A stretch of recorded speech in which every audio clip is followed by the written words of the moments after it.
ിലേക്ക് സ്വാഗതം. അഫാൻ്റെ ജീവിതം ഏകദേശം അവസാനിക്കാറായി എന്ന് വേണമെങ്കിൽ പറയേണ്ടി വരുന്ന അവസ്ഥയാണ് മെഡിക്കൽ കോളേജിൽ നിന്നുള്ള റിപ്പോർട്ടുകളിൽ സൂചിപ്പിക്കുന്നത്. പൂർണ്ണമായും അങ്ങനെ പറയാൻ കഴിഞ്ഞില്ലെങ്കിലും 90% അങ്ങനെ തന്നെ പറയേണ്ടി വരുന്നു. കാരണം അത്യാസന്ന നിലയിലാണ് ആ 23-കാരൻ. അയാൾ ചെയ്ത കുറ്റത്തിൻ്റെ ശിക്ഷ അയാൾ തന്നെ അനുഭവിക്കട്ടെ എന്ന് ഈ അഫാൻ്റെ പിതാവ് പറയുന്നത് പോലെ കേരളത്തിലെ ലക്ഷക്കണക്കിന് ആളുകളും ആ അഭിപ്രായം തന്നെയാണ് പറഞ്ഞു വെക്കുന്നത്. പക്ഷേ അയാൾ ഏത് കുറ്റകൃത്യം ചെയ്താലും അതിന് നൽകേണ്ട ശിക്ഷ കോടതിയാണ് തീരുമാനിക്കുക. കോടതിയിലേക്ക് വിഷയം വരുന്നേ ഉള്ളൂ. ആദ്യത്തെ ഒരു കേസിൻ്റെ ചാർജ് ഷീറ്റ് സബ്മിറ്റ് ചെയ്തു കഴിഞ്ഞു. അടുത്തതും ഏതാണ്ട് തയ്യാറായി ഉടനെ നൽകുകയും ചെയ്യുകയാണ്. പിതാവിൻ്റെ ഉമ്മയെ കൊലപ്പെടുത്തിയതാണ് ആദ്യത്തെ ഒഫൻസ്. ആ പോലീസ് സ്റ്റേഷൻ, ആ ഒഫൻസ് നടന്ന സ്ഥലത്തെ പോലീസ് സ്റ്റേഷനിൽ നിന്നുള്ള ചാർജ് ഷീറ്റാണ് സബ്മിറ്റ് ചെയ്തിരിക്കുന്നത്.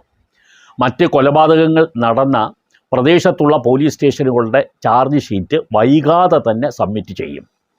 90 ദിവസത്തിനുള്ളിൽ, അതായത് ഈ പ്രശ്നം നടന്ന്, ഈ വിഷയം നടന്ന്, ഈ സംഭവം നടന്ന് 90 ദിവസത്തിനുള്ളിൽ തന്നെ പോലീസ് കുറ്റപത്രത്തിൻ്റെ 1-ാം റൗണ്ട് പൂർത്തിയായി കഴിഞ്ഞിരിക്കുകയാണ്. അതുകൊണ്ട് തന്നെ ജാമ്യം എന്ന് പറയുന്ന ഒരു അവസ്ഥ ഉണ്ടാകുന്നില്ല. അയാളെ ഇനി വിചാരണ തടവുകാരൻ തന്നെയായി തുടരണം. അതിനിടയിലാണ് അയാൾ ഈ നേരത്തെ പറഞ്ഞതുപോലെ എന്ന് പോലീസാണ് പറയുന്നത്, ഇയാൾ പലവട്ടം ആത്മഹത്യ ചെയ്യും എന്ന് പോലീസിനോടും ജയിലിൽ വെച്ച് തന്നെ പറഞ്ഞു എന്ന് പോലീസ് പറയുന്നു. അതിൻ്റെ തുടർച്ചയെന്നോളം ആണ് അയാൾ ഇത് ചെയ്തത് എന്നാണ് പോലീസ് പറയുന്നത്. അതെന്തൊക്കെയായാലും ഇപ്പോൾ ഈ അഫാനെ തിരിഞ്ഞു നോക്കാൻ ആരുമില്ല എന്നുള്ള അവസ്ഥയാണ് നമ്മൾ ചിന്തിക്കേണ്ട ഒരു കാര്യം. എല്ലാവരും കൈയൊഴിഞ്ഞിരിക്കുന്നു. സ്വന്തം മാതാപിതാക്കൾ കൈയൊഴിഞ്ഞിരിക്കുന്നു, ബന്ധുക്കൾ കൈയൊഴിഞ്ഞു, സുഹൃത്തുക്കൾ കൈയൊഴിഞ്ഞു, നാട്ടുകാർ കൈയൊഴിഞ്ഞു, ഇയാൾ വിശ്വസിക്കുന്ന മതത്തിൻ്റെ പള്ളി കമ്മിറ്റിക്കാർ കൈയൊഴിഞ്ഞു. ശരിക്കു പറഞ്ഞാൽ ഒരാൾ പോലും ഇയാളെ പിന്തുണയ്ക്കാൻ ഇല്ല. സാധാരണ നിലയിൽ ഈ തരം കുറ്റങ്ങൾ ചെയ്യുന്ന ഒരു വ്യക്തി, അത് മോഷണക്കുറ്റമായാലും ആരെയെങ്കിലും പരിക്കേൽപ്പിക്കുന്ന കുറ്റമായാലും അതുപോലെ കൊലപ്പെടുത്തുന്ന കുറ്റമായാലും ജയിലിൽ സന്ദർശിക്കാൻ ആളുകൾ വരും. അങ്ങനെ ആളുകൾ വരുന്നത് അവരോടുള്ള സിമ്പതി കൊണ്ടായിരിക്കില്ല, മറിച്ച് സ്വന്തം ബന്ധുവായ ഒരാൾ, മകനായ ഒരാൾ, മകളായ ഒരാൾ, ഇല്ലെങ്കിൽ അയൽക്കാരൻ, സുഹൃത്ത് എന്നൊരാൾ ഒരു കുറ്റം ചെയ്തു ശിക്ഷിക്കപ്പെട്ട് ജയിലിൽ ആണെങ്കിലും സന്ദർശിക്കാൻ ആളുകളൊക്കെ വരും. ഇവിടെ അഫാനെ തിരിഞ്ഞു നോക്കാൻ ആരുമില്ലായിരുന്നു. സ്വന്തം മാതാപിതാക്കൾ പോലും തിരിഞ്ഞു നോക്കാതിരുന്നത് എന്തുകൊണ്ടാണെന്ന് നിങ്ങൾ ചിന്തിച്ചിട്ടുണ്ടോ? കാരണം ഈ അമ്മ എന്ന് പറയുന്നത് എപ്പോഴും അമ്മ തന്നെയാണ്. ആദ്യം താൻ കട്ടിലിൽ നിന്ന് വീണ് ആണ് പരിക്കേറ്റതെന്ന് അമ്മ പോലീസുകാരോട് പറയാനുള്ള കാരണവും തന്നെ മാത്രമാണ് അപകടപ്പെടുത്താൻ മകൻ ശ്രമിച്ചത് എന്നുള്ള ഒരു വിശ്വാസം കൊണ്ടായിരുന്നു. അത് അമ്മയ്ക്ക് മകനോടുള്ള സ്നേഹത്തിൻ്റെ ഒരു പശ്ചാത്തലത്തിലാണ് അവർ അത് പറയാൻ കാരണം. പിന്നീടാണ് ഉറ്റവരെ മുഴുവൻ കൊലപ്പെടുത്തിയ ഒരാളാണ് തൻ്റെ മൂത്ത മകൻ എന്നവർ മനസ്സിലാക്കുന്നത്. ഇളയ തൻ്റെ പ്രിയപ്പെട്ട പൊന്നോമന മകനെ പോലും ഇല്ലാതാക്കിയ മൂത്ത മകനെ പിന്നീട് അവർ നിഷ്കരുണമാണ് തള്ളിപ്പറഞ്ഞത്. പിതാവിന് നേരത്തെ ഈ 5 കൊലപാതകങ്ങളും അറിയാം എന്നുള്ളത് കൊണ്ട് നേരത്തെ തന്നെ പിതാവ് മകനെ തള്ളിപ്പറഞ്ഞിരുന്നു. പക്ഷേ മാതാവ് 5 കൊലപാതകങ്ങളാണ് നടത്തിയതെന്ന് അറിയുന്നത് പിന്നീടാണ്. അത് അറിഞ്ഞതിന് ശേഷം അവരും ഈ മകനെ തള്ളിപ്പറഞ്ഞു. ഇനി ഞങ്ങൾക്ക് കാണേണ്ട അവനെ എന്നുള്ള ഒരു തീരുമാനത്തിൽ ഈ മാതാപിതാക്കൾ എത്തി. അവരത് മീഡിയാസിനോട് തുറന്നു പറയുകയും മറ്റെല്ലാവരോടും പറയുകയും ചെയ്തിരുന്നു. കാരണം ഒരു കുടുംബം അവൻ തകർത്തു, ഒരു കുടുംബത്തിൻ്റെ എല്ലാ സമാധാനവും തകർത്തു. കുടുംബത്തിലെ ഏറ്റവും പ്രിയപ്പെട്ടവനായിരിക്കും ഇളയ കുട്ടി എപ്പോഴും, അവനെയും ഇല്ലാതാക്കി. അതുകൊണ്ട് തന്നെ ഇനി അവനെ കാണണമെന്നില്ല, ഇനി അവൻ മരിച്ചാലും ഞങ്ങൾക്ക് പ്രശ്നമില്ല, അവൻ മരിച്ചതിന് തുല്യമാണ് ഞങ്ങൾക്ക് എന്ന ഒരു നിലപാടിലായിരുന്നു അവരും ഏതാനും ദിവസങ്ങൾക്ക് മുമ്പ് വരെ എടുത്തിരുന്നത്. ആദ്യം മുതൽ പിതാവ് റഹീം എടുത്തു, പിന്നീട് മാതാവ് ഷെമിയും ആ തീരുമാനത്തിൽ എത്തി. ഇപ്പോൾ ജയിലിലാക്കിയതിന് ശേഷം പോലും ഇവരാരും തന്നെ അഫാനെ കാണാൻ ഒരു വട്ടം പോലും വന്നില്ല. ഇതിൻ്റെ കാരണം എന്ന് പറഞ്ഞാൽ യവൻ കൊന്നു തള്ളിയത് സ്വന്തക്കാരെയാണ്. അതുകൊണ്ടാണ് ആളുകളെല്ലാം ഇത്രത്തോളം വെറുത്തത്. ഇനി മറ്റാരെയെങ്കിലും ഒരു വൈരാഗ്യത്തിൻ്റെ പേരിലോ മറ്റെന്തെങ്കിലും ആക്ഷേപങ്ങളുടെ പേരിലോ കൊലപ്പെടുത്തിയെങ്കിൽ പോലും ചിലർ വന്നു നോക്കുമായിരുന്നു. ഇത് അങ്ങനെയൊന്നുമല്ല. ഉറ്റവരെയും ഉടയവരെയും തന്നെ കൊലപ്പെടുത്തിയ ഒരു വ്യക്തിയെ പിന്നീട് സന്ദർശിക്കാൻ എല്ലാവരും ഭയക്കും. അങ്ങനെ എല്ലാവർക്കും അവിടെ സന്ദർശിക്കാൻ ജയിലിൽ അനുവാദം കൊടുക്കുകയും ഇല്ല. അതാണെങ്കിൽ മുൻകൂർ അനുവാദം വാങ്ങേണ്ടതും ഉണ്ട്. ഇവിടെ ഇപ്പോൾ അഫാന് വേണ്ടി വക്കാലത്ത് എടുക്കാൻ തയ്യാറായ ഒരു വക്കീൽ ആകെ 2 പ്രാവശ്യം മാത്രമാണ് ഇതിനുള്ളിൽ പൂജപ്പുര ജയിലിൽ പോയി അഫാനെ സന്ദർശിച്ചത്. അതുകൊണ്ട് തന്നെ അവിടുത്തെ റെസ്ട്രിക്ഷൻ ഭയന്നും ഇനി അഫാനെ സന്ദർശനം നടത്തുന്നത് വഴി തങ്ങളും പോലീസിൻ്റെ നോട്ടപ്പുള്ളിയാകുമോ എന്ന ഭയത്താലും ഒക്കെ ആകാം, അങ്ങനെ ആകണമെന്നില്ല, അങ്ങനെയും ആകാം ആരും തിരിഞ്ഞു നോക്കാതിരുന്നത്. മാത്രമല്ല ഇയാൾ ചെയ്ത കൊടും ക്രൂരതയാണ് എന്നുള്ളത് എല്ലാവർക്കും അറിയാം. അത് കൊടും ക്രൂരത തന്നെയുമാണ്. എന്തുകൊണ്ട് അയാൾ ചെയ്തു എന്നുള്ളതിന് യാതൊരു ന്യായീകരണവും ഇല്ല. കടം എന്ന് പറയുന്നത് തിരിച്ച് വീടാൻ കഴിയുന്ന തരത്തിലുള്ള ഒരു വീടും അതിന് ചുറ്റുമുള്ള സ്ഥലവും അവർക്കുണ്ട്. ഏകദേശം 90 ലക്ഷം രൂപ വരെ വില കിട്ടുന്ന ഒരു വീടും സ്ഥലവുമുള്ള ഒരു കുടുംബത്തിലാണ്.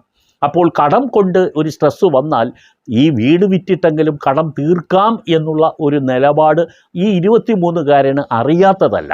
പിന്നും അയാൾ ഈ ക്രൂരകൃത്യം ചെയ്തെങ്കിൽ അതിന് ഇയാൾ മാപ്പർഹിക്കുന്നില്ല. ഇയാൾ അതിന് ശിക്ഷയ്ക്ക് അർഹനുമാണ്.